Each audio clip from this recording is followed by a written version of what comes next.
ਜਾਣੇ ਵੀ ਭਲਾ ਜਾਂਦੇ ਆਉਂਦੇ ਜਾਂਦੇ ਕੋਟ ਦੀ ਰਿਪੋਰਟਰ ਯਾਰ ਉਹਨਾਂ ਕਹਿੰਦੇ ਤੇ ਰੋਕੀ ਆ ਛੋਟੇ ਓਏ ਵੇ ਭਾਈ ਓਏ ਛੋਟੇ ਤੂੰ ਤੇ ਛੱਡ ਭਾਈ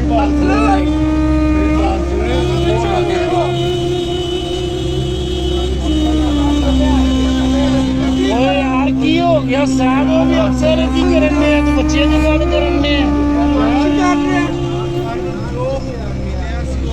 ਕੰਮ ਹੀ ਨਹੀਂ ਭਾਈ